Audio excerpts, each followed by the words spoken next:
Olá, salve, salve, simpatia, tudo bem com vocês? Tudo bem com você, né? Aqui em Goiás está um nível de chuva forte, creio que em grande parte do país, e essa chuvarada está incomodando um pouco, não é? Mas eu não vim falar hoje de chuva, né, de tempo nebuloso. Pelo contrário, vim falar hoje de duas publicações, não, uma publicação, que essa vai alterar substancialmente a nós, os advogados criminalistas, e impor uma obrigação maior aos tribunais regionais e afins, né? Os tribunais estaduais e afins, e uma outra que está na Câmara, está para ser julgado, e também é projeto de lei na Câmara, que deve modificar de sobremaneira aquilo que se discute muito da impunidade no Tribunal do Júri. Bom, o que é que nós temos que discutir em primeiro lugar? Nós temos que discutir, em primeiro lugar, a audiência de custódia, que muitos, criticavam a audiência de custódia, dizia que era um instrumento a mais que o Estado iria se valer para colocar bandido em liberdade. Muitos que se valeram desse discurso, certamente no dia 8 de janeiro, se valeram e se utilizaram da audiência de custódia. Muitos foram soltos na audiência de custódia em decorrência de entenderem que não havia necessidade da manutenção ou da conversão daquela prisão, ou decretação da prisão em flagrante para muitos. Para que é a audiência de custódia? A audiência de custódia, para quem não sabe, e aqui eu não estou querendo lecionar, porque eu falo para todos, a audiência de custódia é criada e foi criada ela existe e foi criada para, acima de tudo, observar a regularidade da prisão. Nós tínhamos, era muito frequente, ainda é frequente, era mais, mas hoje diminuiu um pouco, mas era muito frequente aquele cidadão, quando preso, levado à presença do juiz, no dia do seu interrogatório no juiz, ele dizia que ele havia confessado o crime na delegacia de polícia em decorrência de ter sido torturado. Hoje buscou-se uma solução para esse tipo de alegação, não só levando-se o preso em flagrante ou em decorrência de um cumprimento de mandado de prisão temporário ou preventivo, ou para fins de extradição, levar-se ao Instituto Médico Legal, para que lá o legista avalie a situação física do preso, para que não se alegue que ele foi torturado quando da sua prisão. E ainda mais, quando chega na audiência de custódia, o juiz haverá de verificar não só a regularidade da prisão, mas, acima de tudo, verificar se aquele preso ele foi submetido a algum maltrato ou alguma agressão por parte de quem o prendeu. Então, a audiência de custódia foi criada nesse sentido. E é claro, para verificar algumas situações que pode passar despercebida por aquele que realizou a prisão. Eu vou citar um exemplo para você se sintonizar naquilo que eu estou dizendo. Para que haja prisão em flagrante, é um exemplo, necessário que a pena seja superior a 4 anos. Um crime que o sujeito se pratica, que a pena máxima não seja superior a 4 anos de prisão, ela não se impõe prisão preventiva. Desculpe, ela não se impõe a prisão em flagrante. Então, aquele que é preso por um crime que tenha cometido, supostamente por um crime que tenha cometido, e que a pena não seja superior a 4 anos, não se impõe contra ele a prisão em flagrante. Por via de consequência, levando isso à presença do juiz, o juiz, por perceber que aquela prisão é manifestamente ilegal, ele tem que imediatamente revogá-la. Então, a audiência de custódia, ela veio dentro daquilo que ficou conhecido como pacote de anticrime, o pacote anticrime. Veio em muitas situações, ela já existia antes, por orientação do Supremo Tribunal Federal, quando o ministro Ricardo Lewandowski, que era presidente do STF, ele orientou a todos os tribunais, inclusive o Tribunal de Justiça do Estado de Goiás foi um dos primeiros a se valer, a criar, estabelecer normas para a audiência de custódia. Então, nós somos pioneiros nesta criação, nós somos pioneiros, e o Estado de Goiás é pioneiro em muita coisa bacana, né? É pioneiro, por exemplo, na audiência de custódia, ele é pioneiro nos juizados especiais, sabiam disso? A Lei 9.099, que criou os juizados especiais, tanto civis quanto criminais, um dos estados pioneiros na criação desses juizados foi o Estado de Goiás. Nós somos pioneiros nisso. Nós somos pioneiros também, muito antes da edição da lei, de criar mecanismos para que se evite o constrangimento das mulheres quando vão visitar um familiar seu que esteja preso. Antes a mulher era submetida a diversos tipos de constrangimento, eram despidas, eram de frente ao espelho, enfim, era um constrangimento sem igual.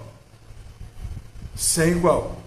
E o Estado de Goiás foi o pioneiro, antes mesmo da edição de uma lei, com muita luta, com muita batalha dos juízes da execução penal, dos promotores que cuidam da execução penal em Goiás, como o promotor Haroldo Campos, lutarem para acabar com essa situação degradante que era a visita ou a revista íntima para a visitação da mulher àquele preso. Pois bem, a audiência de custódia, hoje ela está ampliada para todos os tipos de prisão.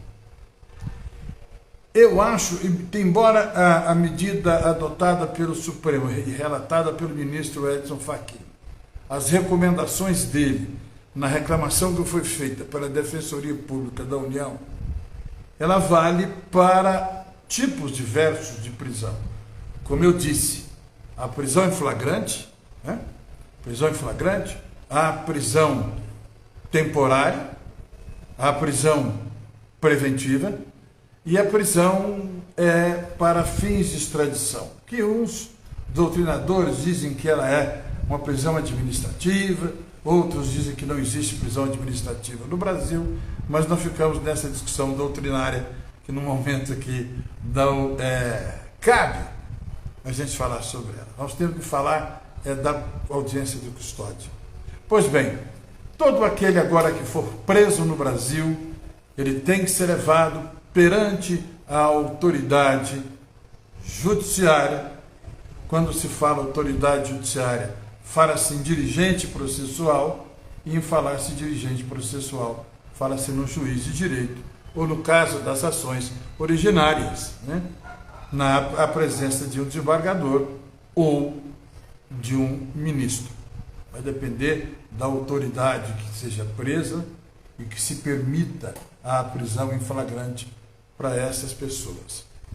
Pois bem, levado ao conhecimento, então, da autoridade judiciária, ao juiz de direito, ao magistrado, ao dirigente processual, ao nome que você queira dar, não é? Ele vai analisar todos os elementos que levaram àquela prisão.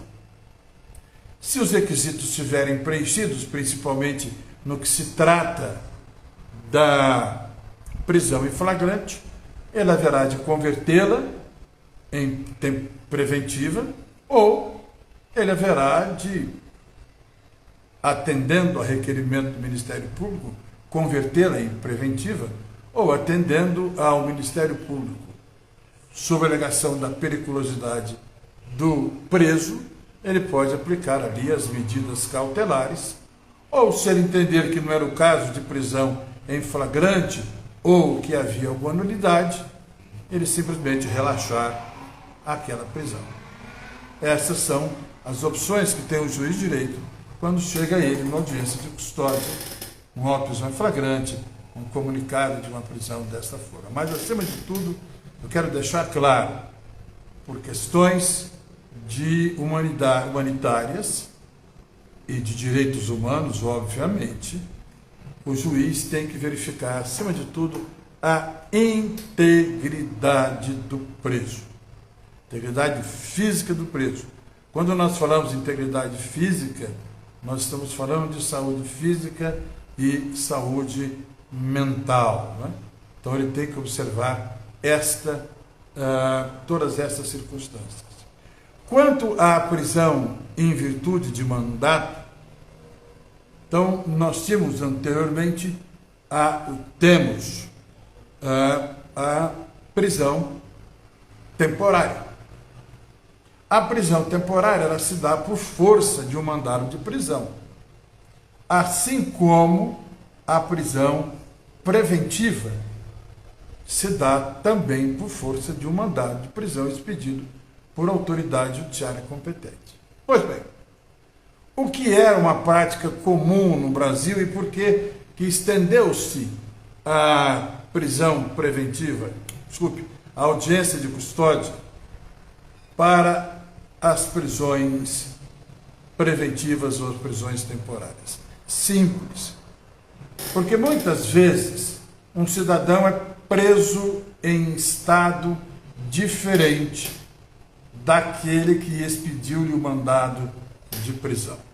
Por exemplo, o cidadão comete um crime no Piauí, é expedido o mandado de prisão para ele, e esse sujeito se encontra aqui em Anápolis. É abordado, a autoridade policial que verificou que existe aquele mandado em aberto, dá a voz de prisão para ele. Sim, mas cadê o mandado? Não é? A prisão preventiva só pode ser dada por força de ordem escrita, e essa ordem escrita tem que ser apresentada de imediato ao cidadão que está sendo preso, sob pena dessa prisão tornar-se ilegal, sob pena de tornar-se arbitrária. Pois bem, para isso, então, criou-se a possibilidade da audiência de custódia para presos também preventivos, até mesmo para avaliar-se se existe realmente aquele mandado de prisão e se aquele mandado de prisão ele está válido, ele está valendo. Porque é muito frequente, não se assuste com o que eu vou dizer, mas é muito frequente alguém ter sido preso, ser colocado em liberdade, ter o alvará de soltura em mãos e o mandado de prisão não ter sido dado baixa nele, principalmente no Banco Nacional de Mandados de Prisões, né? E no cartório também. Então, muitas vezes o sujeito está solto, está com o alvará de soltura, não tem nenhuma medida cautelar para ele, e ele é preso porque dizem que tem um mandado de prisão contra ele. Então, a audiência de custódia, ela vem para sanar todas essas situações, todas estas. Inclusive, tem uma entrevista que eu dei para o meu amigo Orisoldo Pires, do Diário da Manhã Digital, em que eu mostro mais exemplos do que esse que estou passando a vocês, para mostrar a importância de que se tem desta audiência de custódia, principalmente no que está relacionado com o tráfico ilícito de entorpecentes, né? Prisões que são feitas quando o cidadão tem a quantidade de droga suficiente para uso, ele ser preso com ato de mercância, né?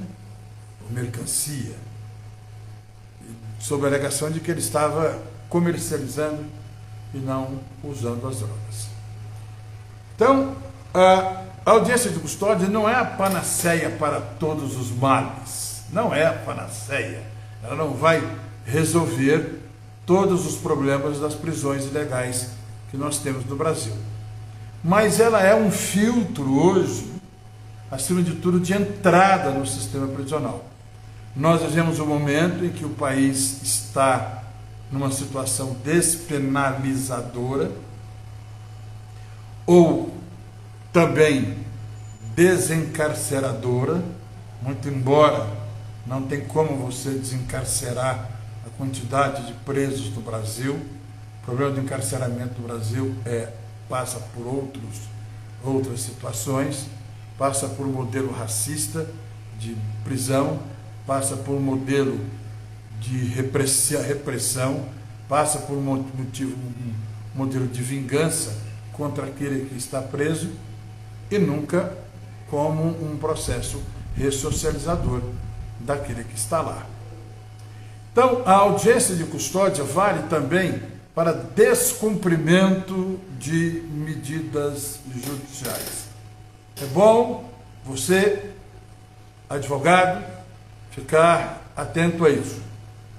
Se o seu cliente eventualmente estivesse ou esteja cumprindo uma pena, não é? Uma pena de prestação de serviços à comunidade, ou melhor dizendo, uma pena restritiva de direito, seja ela de restrição de liberdade ou de cunho pecuniário, antes do juiz revogar a prisão, ou mesmo que ele revogue aquela e converta, melhor dizendo, aquela prisão em restritiva, prisão restritiva de direito e privativa de liberdade, ele terá também que realizar uma audiência de custódia, até mesmo para verificar como se dá ou por que se deu a prisão daquele indivíduo.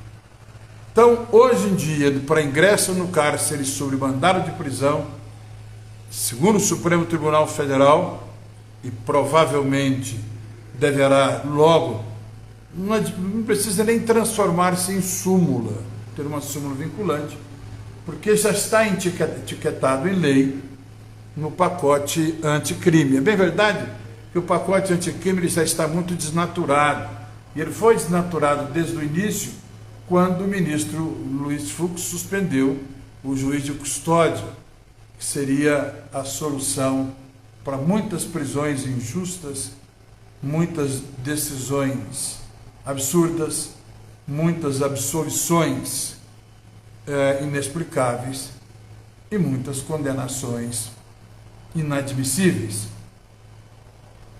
Fazia parte, a audiência de custódia faz parte desse pacote, né?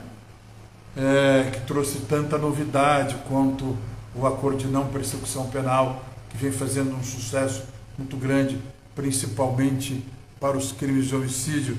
Inclusive, os delegados de polícia já perceberam que houve a diminuição da prática de determinados crimes violentos, migrando para o estelionato, em razão do estelionato hoje ser possível o acordo de não persecução penal, ou seja, o sujeito não ir para a cadeia. Então já houve uma obrigação com a consequente diminuição da taxa de homicídios. Mas na diminuição da taxa de homicídios envolve uma série de situações, que não só a criação ou o ANPP para determinados tipos de crime. Pois bem, a audiência de monitor, então, hoje, ela é indispensável a qualquer prisão. Prendeu-se alguém, esse alguém tem que ser levado imediatamente à presença do juiz, num prazo máximo de 24 horas. Fique atento a isso, independe do tipo de prisão, não é só mais a prisão em flagrante, tá bom? Não é só mais a prisão em flagrante, agora qualquer tipo de prisão. Não incluíram aqui, vamos deixar claro, mas eu acredito que logo também, por uma questão de uso e costume, haverá de se utilizar a audiência de custódia para o devedor de alimentos, né? O devedor de alimentos, muito embora tenham muitos projetos de lei querendo acabar com essa prisão por alimentos, transformar o regime em regime semiaberto, sob diversas alegações, mantém-se ainda a prisão por alimentos da forma que está. Mas, como ser uma prisão, provavelmente deverá ser submetida à audiência de custódia. Perfeito? Uma outra discussão que eu quero ter com vocês, e essa eu acho de uma relevância muito grande, e esse procedimento, esse processo está com vistas ao ministro André Matos, é a questão da condenação ou da prisão imediata pelo tribunal do júri, ou a prisão imediata daquele condenado pelo tribunal do júri, quando essa pena exceder, for igual ou superior a 15 anos.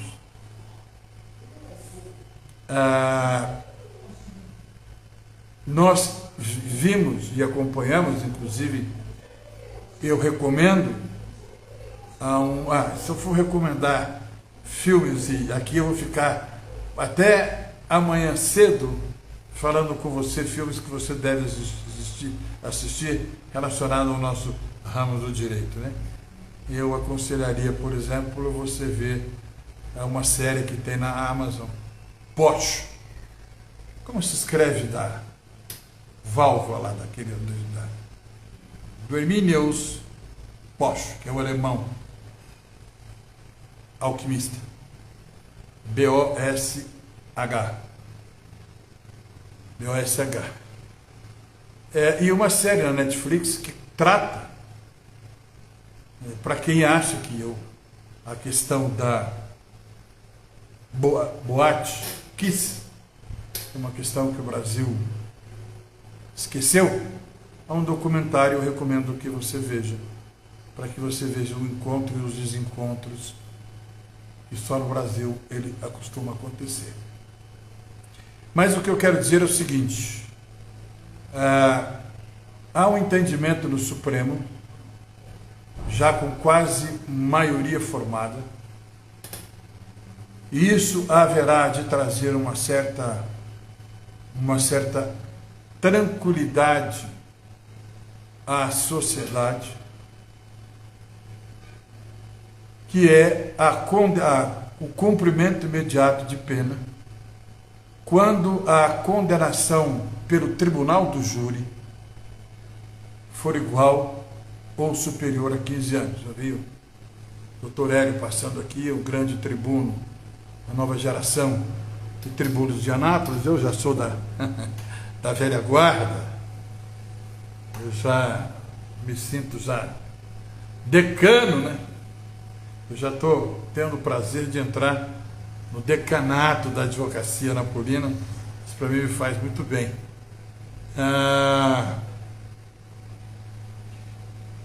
Essa questão é de uma importância muito, muito, muito grande. Para dar uma noção à sociedade de tranquilidade ou da paz social. Existe um determinado tipo de crime que a doutrina chama de crime de perigo concreto.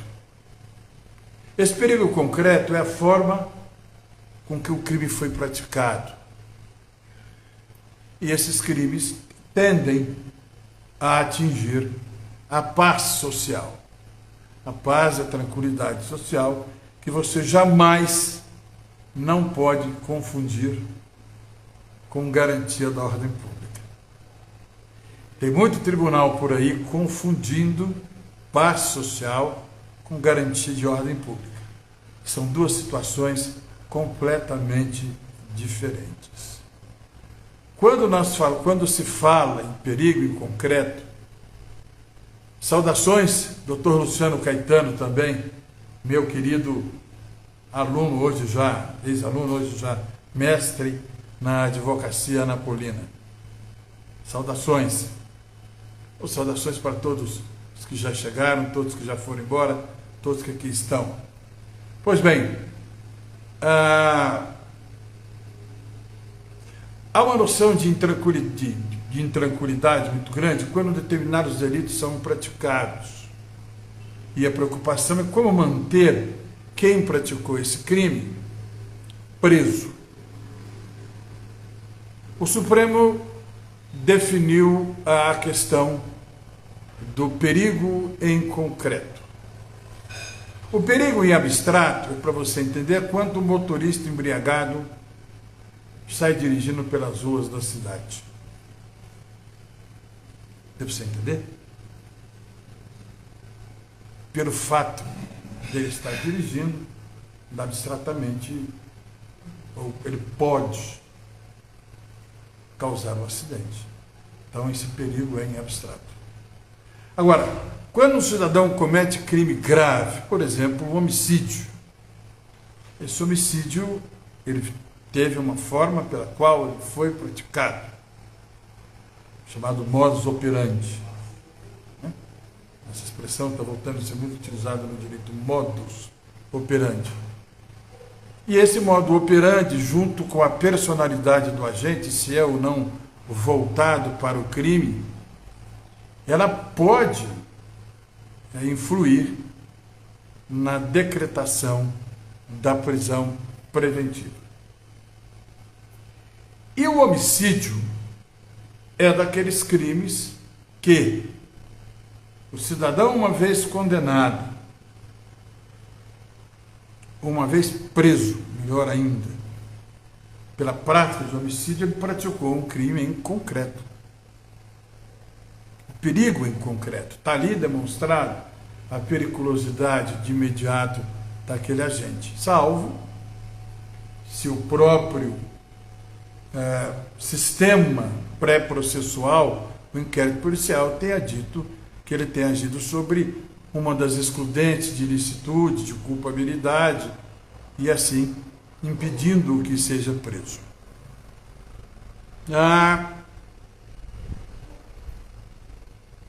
Outro crime, também para você ter ideia do perigo concreto, é o estupro, né?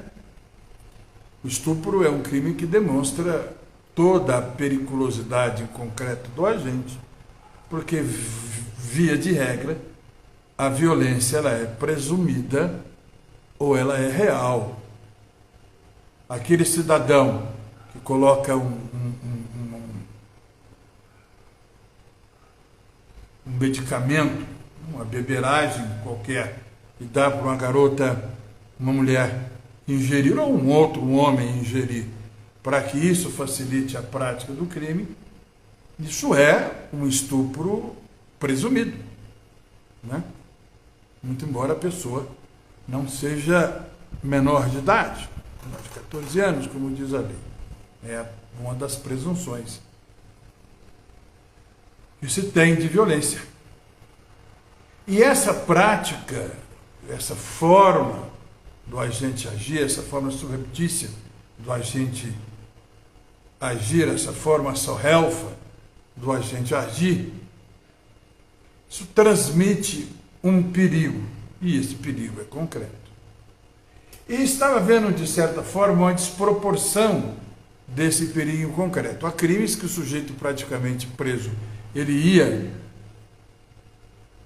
para a cadeia, no caso do estupro, e o sujeito que cometesse uma pena de 15 anos, o juiz, se ele tivesse solto, o juiz permitiria a ele continuar solto. E essa mudança, a meu ver, ela é substancial da agora em diante. Porque aquele que for condenado, aquele que praticar, por exemplo, um crime, um homicídio qualificado por duas qualificadoras, o muito frequente é o motivo fútil e mediante surpresa, um feminicídio, por exemplo, por falar em feminicídio, dia 15 de agosto, dia 15 de março, eu estou com um negócio aqui meio, a cabeça hoje não está funcionando. É que eu fiz 3 audiências seguidas agora, numa área que não é a minha, eu fui atender pedido de amigos e estava no primeiro juizado especial civil, com a figura extraordinária do Dr. Glauco, Dr. Gleuton Brito, por favor, Dr. Gleuton, uma figura extraordinária, figura humana extraordinária, um homem elegantíssimo, de uma competência ímpar. É um juiz na excelência de ser. Dia 15, vou fazer um júri de um feminicídio. E para agravar, a vítima estava grávida. Então, é um feminicídio e a vítima estava grávida. Dia 15, você que é estudante de Direito, quer saber como é que funciona o Tribunal do Júri? Vai lá. Vai lá ver dia 15. Não, eu, né?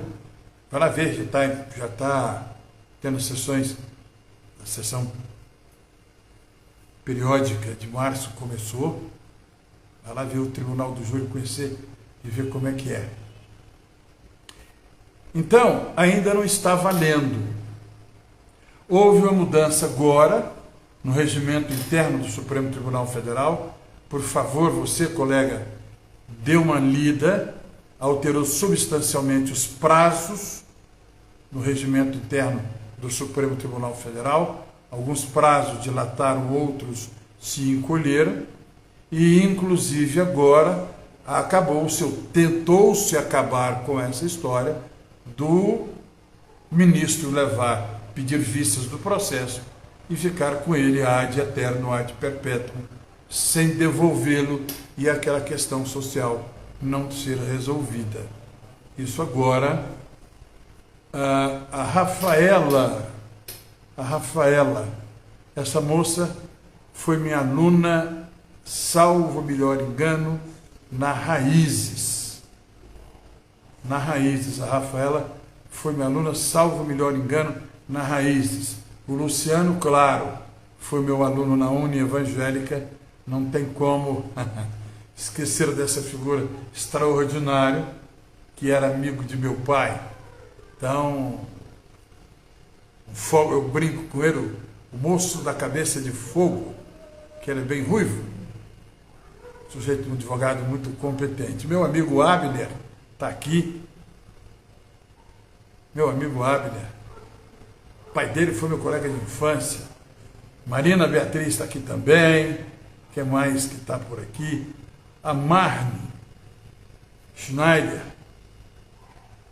Marne Schneider tem uma história meio trágica com a cidade, mas bonita a história dela também. O Sérgio, filho da minha querida Olívia, o homem do mel. Enfim, quero dizer a vocês que essa modificação para prisão imediata, Tribunal do Júri, condenação de 15 anos, vai dar à sociedade brasileira como um todo uma sensação maior de segurança. Se realmente passar o projeto de lei do senador Sérgio Moro, a fixação que ele tem com a prisão em segunda instância, combinado com todos esses processos, todas essas alterações, e principalmente com a bancada de militares e delegados de polícia, que triplicou na Câmara, nós vamos ter um recrudescimento ainda maior das leis penais no Brasil. Certo? Então, eu queria falar para você da modificação da audiência de custódia, dá uma olhada sobre isso, e se interessa qualquer advogado, porque não tem grandes dificuldades quando um civilista conduzir uma audiência de custódia. E para você que é tribuno como eu do júri, o advogado criminalista como eu, começar a ficar ligado nessas modificações que logo logo nós teremos nesse ano de 2023. Tá bom? Loguinho a gente volta. Me pediram uma coisa, hoje, me deram uma sugestão que eu achei extremamente interessante e devo cumpri-la a partir da próxima semana. É comentar as jurisprudências do Tribunal de Justiça do Estado de Goiás.